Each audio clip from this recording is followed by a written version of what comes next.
महात्मा बुद्ध की प्रेरणादायक कहानी। एक समय की बात है, रामू नामक किसान एक गांव में रहा करता था। वह बहुत गरीब था। वह अपने परिवार में एक पत्नी और 2 छोटे बच्चों के साथ रहा करता था।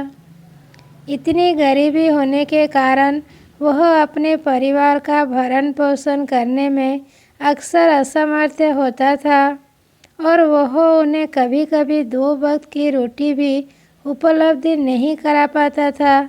इस बात से वह अक्सर बहुत दुखी रहता था। अपनी परेशान बीवी और रोते हुए बच्चे को देख उसका मन विचलित हो जाया करता था। एक बार इसी तरह से वह परिवार के रात के भोजन की व्यवस्था नहीं कर पाया और अपने रोते हुए बच्चों को देख उसका दिल पसीज सा जाता है और खुद पर क्रोध आने की वजह से वह बिना किसी को सूचित किए बिना सोचे समझे घर से निकल जाता है। बिना कोई निर्धारित जगह के वह बस रात में जंगल की ओर चल देता है। कुछ देर चलने के बाद उसे महात्मा बुद्ध और उनके शिष्यों का डेरा दिखता है। वह उनके पास चले जाता है और महात्मा बुद्ध के चरणों में गिर जाता है और उनसे विनती करते हैं कि मुझे भी अपना शिष्य बना लीजिए, और अपने जीवन की सारी दुखद घटना उन्हें सुनाते हैं।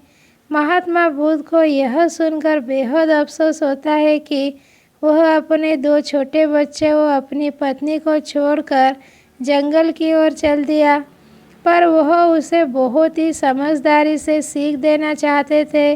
तो महात्मा बुद्ध अगले दिन सुबह अपने इस नए शिष्य को एक कार्य देते हैं। वह रामू से कहते हैं कि जाओ मेरे लिए पानी लेकर आओ, मुझे बहुत प्यास लगी है, और वह पानी लेने चल देता है।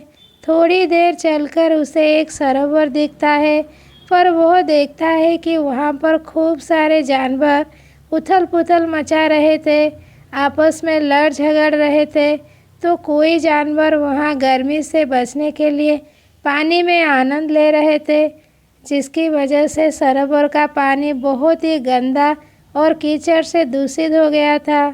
रामू जानवरों को वहाँ से भगा देते हैं और खुद खाली हाथ ही महात्मा बुद्ध के पास वापस लौट जाते हैं।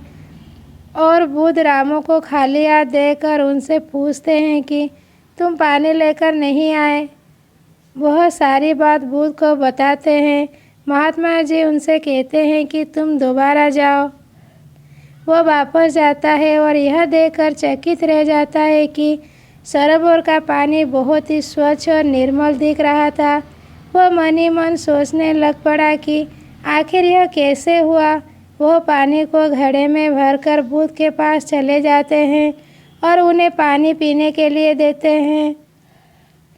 बुद्ध रामू को समझाते हैं कि जब जानवर पानी में उथल पुथल मचा रहे थे तो पानी का कीचड़ उभर आया था, तो कुछ देर शांत रहने से पानी का सारा कीचड़ नीचे बैठ गया और पानी वापस से निर्मल और स्वच्छ हो गया है।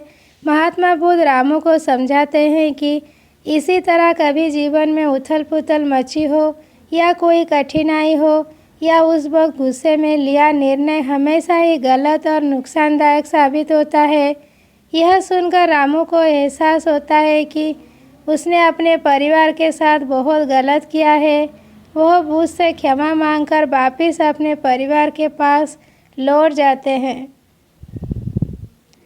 नैतिक शिक्षा। इस कहानी से हमें यह सीख मिलती है कि हमारी भागदौड़ भरी और कठिनाई भरी जिंदगी में भी जब इसी तरह उथल पुथल मची हो तो उस समय हमें भी अपने मन को शांत और चित रखकर निर्णय लेना चाहिए। जैसे कुछ समय शांत रहने से जिस तरह की कीचड़ पानी में बैठ गया था और पानी दोबारा से निर्मल और स्वच्छ हो गया था, उसी तरह शांत चित और शांत मन से किया गया निर्णय हमेशा ही सही साबित होता है।